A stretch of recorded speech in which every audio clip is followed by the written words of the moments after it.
Let me picture something you've probably done this week without a second thought. You woke up. You weren't quite hungry yet, so you made coffee and added a flavored creamer. Later, you grabbed a glass of orange juice because it's 100% natural. Maybe last night's dinner was reheated in oil that had already been used a few times. None of that felt dangerous. It felt normal. It felt, honestly, like taking care of yourself. Here's the number that should stop you. After the age of 60, roughly half of adults in the United States already meet the criteria for prediabetes, and most of them don't know it. Because insulin resistance produces no pain, no rash, no obvious symptom for years, it just quietly rewires how your body handles every meal you eat, until one day a routine blood test comes back and your doctor says a word you didn't expect to hear. I'm Dr. Lim. I've spent more than 15 years practicing internal medicine and studying nutritional biochemistry, which is really just the science of what food does to your body at the molecular level, long before it ever shows up on a lab report. And I want to tell you right now, I am not here to sell you a supplement, and I am not here to frighten you into a 12-week program. I'm here to walk you through the research, plainly, the way I wish someone had walked me through it before I started seeing patients in their 60s and 70s whose blood sugar had been quietly climbing for a decade. Today, I'm going to walk you through 7 things, foods, and a few habits around food, that are quietly training your body to stop responding to insulin properly after 60. And I want you to stay with me all the way to the 7th one, because it is the one almost everyone in this exact age group drinks specifically to avoid this problem. And there is now real research suggesting it might be doing something closer to the opposite.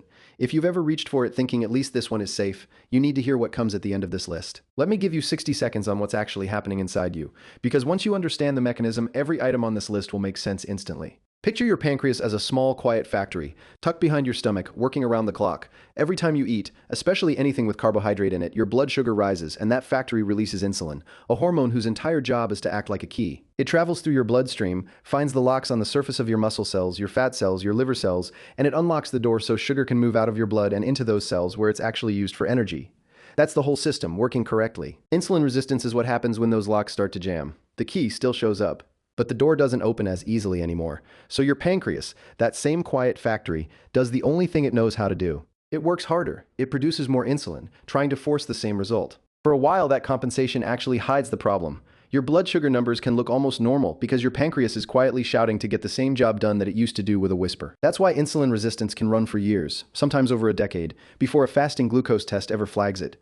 And when the pancreas finally starts to tire from the strain, that's when you cross from insulin resistance into prediabetes, and eventually for many people into full type 2 diabetes, with all of it dragging along elevated triglycerides, fatty liver, higher blood pressure, and higher cardiovascular risk right behind it. Now, before we get into the list, I want to give you one idea to carry through every single item, because otherwise this is just a list of foods to feel guilty about, and that's not useful to anybody. Here it is. Insulin resistance doesn't come from one dramatic event. It comes from 3 repeatable patterns, and I want you to remember them as spike, block, and miss time. Spike is what happens when a food dumps glucose into your bloodstream fast and hard, over and over, forcing your pancreas to keep answering emergency calls. Block is what happens when fat, particularly fat that accumulates around your liver and inside your muscle tissue, physically interferes with insulin's ability to do its job, a process researchers call lipotoxicity. And missed time is what happens when you eat in a pattern that fights your body's natural rhythm. Because your insulin sensitivity is not the same at 8 in the morning as it is at 11 at night.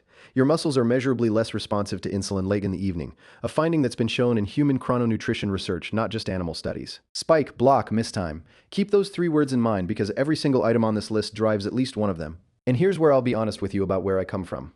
In Korean medical and nutritional tradition, there's a phrase, yaksik dongwon. Food and medicine share the same root. It's not poetic decoration to me. It shaped how I was trained to think about eating, long before food as medicine became a marketing phrase in the West.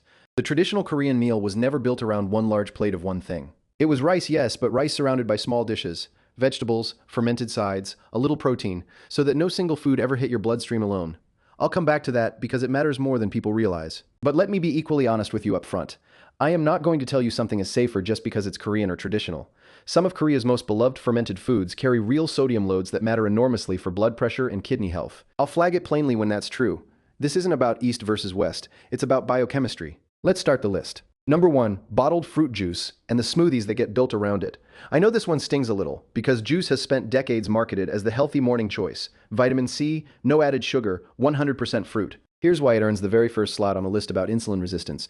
When you eat a whole orange, the fiber in that orange physically slows down how fast the sugar inside it reaches your bloodstream. Juice it and that fiber is gone. You're left drinking the sugar equivalent of 3 or 4 oranges in about 90 seconds with almost nothing to slow the absorption. That's a textbook spike. A typical 8-ounce glass of orange juice carries roughly 22 to 26 grams of sugar, not far from a can of cola, but because it says juice, most people don't treat it with the same caution. Large observational studies tracking hundreds of thousands of adults over years have found that higher fruit juice consumption is associated with a meaningfully higher risk of developing type 2 diabetes, while eating whole fruit is associated with the opposite. Associated, not proven to directly cause it in every person, because these are population studies, not controlled experiments on individuals. But the pattern is consistent enough across enough large cohorts that I take it seriously with my own patients. So what do you do tonight? Not never enjoy juice again, swap your daily glass for the whole fruit itself, and if you truly want juice occasionally, treat it like dessert, not breakfast. A small glass alongside protein, not alone on an empty stomach. Number 2, processed and deli meat, the sliced turkey, the bacon, the sausage, the ham on your sandwich. Here's why this one belongs on a list about blood sugar and not just the cancer conversation you may have already heard about it. Processed meats are cured or preserved using salt, nitrates, and often high saturated fat content, and a substantial body of research, including a large pooled analysis published in the American Journal of Clinical Nutrition and echoed in Harvard-led cohort studies, has linked regular processed meat consumption to a higher risk of developing type 2 diabetes, independent of body weight. The leading explanation involves several of those block mechanisms working together. The saturated fat contributes to fat accumulating in and around the liver. The sodium load contributes to inflammation, and compounds formed during curing and high-heat cooking appear to interfere with normal insulin signaling. I want to be precise here because precision is the whole point of this channel. The World Health Organization's cancer research arm classifies processed meat as a Group 1 carcinogen, meaning there's convincing evidence linking it to colorectal cancer specifically. That classification is about cancer, and I'm not stretching it to claim it proves diabetes causation on its own. But between the cancer research and the separate diabetes cohort data, the honest picture is that regular processed meat is working against you on more than one front at once. What do? You don't need to eliminate it. Swap 2 or 3 of your weekly deli sandwiches for freshly cooked, unprocessed chicken, turkey breast, or fish, something you cook yourself rather than something cured. Same protein, without the same chemical load. Number 3, and this is one people genuinely don't expect. Reused frying oil, the oil in your fryer or the pan you keep just topping up over several uses, at the restaurant down the street or in your own kitchen. Here's why it's here. When oil is heated repeatedly to high temperatures, it undergoes oxidation, breaking down into compounds including aldehydes and, under certain conditions, trans fats that didn't exist in the original oil. Research published in food chemistry and toxicology journals has shown that repeatedly heated cooking oils generate these oxidized compounds in measurable rising concentrations with each reuse. And animal studies have linked consumption of these oxidized oils to impaired insulin signaling and increased markers of oxidative stress in liver tissue. I want to flag clearly that a meaningful portion of that evidence comes from animal and laboratory studies rather than large human trials. It's a strong lead, not a courtroom verdict, but it's a strong enough lead that food safety agencies in several countries now recommend against reusing frying oil more than 2 or 3 times. Here's the practical problem. You can't always control this when you're eating out, especially anywhere doing high-volume deep frying. So what do? At home, don't reuse frying oil more than once, and store it away from light and heat between uses if you do reuse it at all. When you're eating out, favor grilled, roasted, or pan-seared preparations over deep-fried ones, particularly at places doing heavy fry volume where oil turnover is the least controlled. Now, before we go further, numbers 4 and 5 are the 2 that most health-conscious people get completely backwards, because both of them wear a healthy costume. Stay with me. Number 4, white rice and white bread eaten by themselves. A big bowl of plain rice, toast with jam, a bagel on its own. Here's the twist. It's not really about the food. It's about the food eaten alone. Refined grains lack the fiber, protein, and fat that would normally slow their digestion. So eaten by themselves, they raise blood glucose fast and hard, a clean spike. A widely cited body of research on glycemic index and glycemic load has repeatedly shown that pairing a refined carbohydrate with fiber, protein, or fat measurably blunts the glucose spike that follows, sometimes by a significant margin, compared to eating that same carbohydrate alone. This is exactly where the traditional Korean table quietly does something right, and I want to give credit where it's due. A Korean meal built around rice was never rice alone. It came surrounded by banchan, small dishes of sautéed vegetables, a piece of grilled fish, a portion of fermented vegetables. So the rice never hit your bloodstream in isolation. That's not a magic ingredient. It's a structural habit, and you can copy the structure without copying the cuisine. So what do you do tonight? Stop eating your carbohydrate as the whole meal. Put a source of protein and a handful of vegetables or fiber on the plate every single time you eat rice, bread, or pasta, so nothing arrives at your bloodstream alone. Number 5, flavored coffee drinks. The seasonal lattes, the bottled iced coffees, the creamer you pour without measuring. Here's why this one is sneakier than a candy bar. It hides 2 separate offenders in the same cup.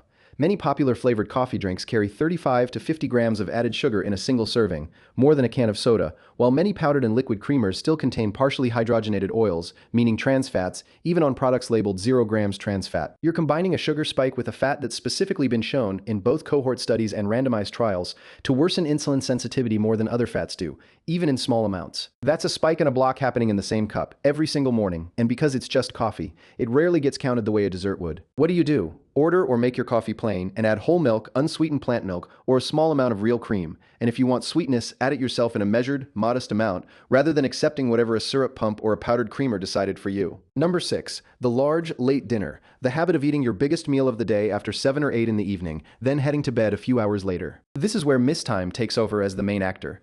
Human research on circadian rhythm and metabolism, including controlled studies measuring glucose tolerance at different times of day in the same individuals, has consistently found that the body is measurably less insulin sensitive in the evening than in the morning. Layer onto that the fact that many people are far less physically active after their evening meal than after breakfast or lunch, and you have a large glucose load arriving exactly when your body is least equipped to clear it efficiently, followed by hours of stillness. This is one habit where the evidence is genuinely encouraging if you act on it. Several human trials on time-restricted and early eating patterns have shown improved insulin sensitivity and glucose control simply by shifting more of the day's calories earlier and finishing dinner well before bedtime. No restrictive diet required, just a shift in timing. What do you do tonight? If dinner is your largest meal, try to move it at least 3 hours before you go to sleep. And if you're genuinely hungry late in the evening, reach for something small, a handful of nuts, some plain yogurt, rather than a second full meal. And now, number 7, the one I promised you at the top. The one that most people in this exact audience drink specifically because they believe it protects them from everything we've just talked about. Diet soda and artificial sweeteners more broadly, the sucralose, the aspartame, the stevia blends stirred into coffee or fizzing in a zero-sugar can. For decades, the entire pitch was simple. 0 calories, 0 sugar, 0 blood sugar spike. So it should be the safe swap for everything we just discussed. And on the surface, the direct measurement holds up. Artificial sweeteners generally don't spike blood glucose the way real sugar does, in the short term, in a single sitting. Here's the twist that earns this the final slot. A study published in the journal Nature in 2014, led by researchers at the Weizmann Institute, found that certain non-nutritive sweeteners altered the composition of gut bacteria in both mice and a subset of human participants, and that this altered gut bacteria was associated with impaired glucose tolerance in some of those people. Since then, additional human research, including a 2022 trial published in Cell Metabolism, has found that certain artificial sweeteners can measurably alter glucose response and gut microbial composition, even in healthy adults with no prior metabolic disease. I want to be careful and precise with you because this is genuinely one of the more contested corners of nutrition science. The research is real, it's published in serious peer-reviewed journals, but it's also mixed. Other well-conducted studies have found little to no effect for certain sweeteners in certain populations. This is not settled the way sugar spikes blood glucose is settled. It is an active, genuinely open area of research. But I think it deserves the last spot on this list precisely because of the gap between the confidence people place in it and how unsettled the actual science still is. What do you do? I'm not telling you to panic and switch back to regular soda. That trade is not obviously better, and in some ways it's worse. I'm telling you to treat diet soda the way you treat any product you're consuming daily out of habit, rather than genuine preference. Notice how much of it you're drinking, and where you can replace some of that volume with sparkling water, unsweetened tea, or water with citrus. Insulin resistance isn't a switch that flips one day. It's a volume knob, turned up gradually. One meal, one habit, one late dinner at a time, and the good news buried inside that is that it can be turned back down the same way. Let me tell you about a patient I'll call Robert because his story is the reason I wanted to make this particular video. Robert was 66, retired, active enough, he golfed twice a week, walked his dog every morning. His annual blood work had been borderline for 3 years running, and every year his previous doctor had said some version of keep an eye on it. When Robert became my patient, we sat down and went through an actual week of his eating, not judgmentally, just honestly. Orange juice most mornings, a flavored latte on his way to golf, a turkey sandwich from the deli counter most days at lunch. Diet soda in the afternoon because he'd cut real soda years ago and felt good about that choice. Dinner most nights around 7:30 or 8. Nothing on that list looked reckless. Nothing looked like the stereotype of eating badly. We didn't put him on a restrictive diet. We made 4 specific swaps: whole oranges instead of juice, plain coffee with real cream, home-cooked chicken instead of deli turkey twice a week, and dinner moved earlier around 6:30. 6 months later, his fasting insulin and his triglyceride to HDL ratio, both markers that move earlier than blood glucose itself, had improved meaningfully. Nothing dramatic happened overnight. But Robert told me something I still think about. It didn't feel like he'd given anything up. It felt like he'd finally understood what his food was actually doing, and made a few small trades once he saw it clearly. Now let me be honest with you about where this advice does and doesn't apply, because that honesty is exactly what makes it trustworthy. Everything I've described tonight is general population-level guidance drawn from published research. It is not personalized medical advice, and it cannot replace a conversation with your own physician or a registered dietitian, especially if you already live with diabetes, kidney disease, or heart disease, or if you're on dialysis. If you take blood thinners like warfarin, be aware that sudden large changes in how much fermented or leafy vegetable food you eat can affect vitamin K levels and interact with your medication. Talk to your doctor before making a big shift, not after. If you're currently on insulin or a medication like a sulfonylurea that lowers blood sugar directly, please do not make sudden, aggressive changes to your carbohydrate intake without your prescribing physician adjusting your dose alongside you. The risk of your blood sugar dropping too low is a real and immediate danger. And if any of tonight's list has you concerned, the single most useful thing you can do at your next appointment isn't to overhaul your diet on your own. It's to ask your doctor for two specific tests: a fasting insulin level and a hemoglobin A1. See, those two numbers together tell you far more about where you actually stand than weight or a single glucose reading ever will. And please hear this clearly, because I never want a video like this to accidentally do harm. Nothing I've said tonight is a reason to stop a medication your doctor has prescribed you, skip a screening you're due for, or avoid drinking enough water. If anything in this list ever seems to conflict with something your own physician has told you specifically about your own body, your physician's guidance wins, every time. This is general information. Your doctor has your actual chart. Let's bring it all the way back down to something simple and usable, because that's the point of all this. 7 things, 1 action each. Bottled fruit juice and juice-based smoothies, trade them for whole fruit, and save juice for an occasional treat alongside protein. Processed and deli meat, swap 2 or 3 servings a week for freshly cooked, unprocessed protein. Reused frying oil, don't reuse it more than once at home, and favor grilled or roasted options when you're eating out. White rice and refined carbs eaten alone, never let them be the whole meal, always add protein and vegetables alongside them. Flavored coffee drinks and creamers, go plain, and add sweetness and fat yourself in an amount you actually control. The large late dinner, move your biggest meal earlier, ideally finished at least 3 hours before bed. And diet soda and artificial sweeteners, not a ban, just genuine awareness of how much you're drinking daily, with sparkling water or unsweetened tea as an easy substitute some of the time. If you only start with 2 tonight, start with the dinner timing and the coffee. They're the easiest to change immediately, and honestly, in my own patients, they tend to move the needle the fastest. I want to leave you with the same idea I gave you near the beginning, because I think it's the one thing worth carrying out of this video and into your kitchen tomorrow morning. Insulin resistance isn't a switch, it's a volume knob. Nobody flips it in one bad meal, and nobody fixes it in one good one either. It's turned by repetition.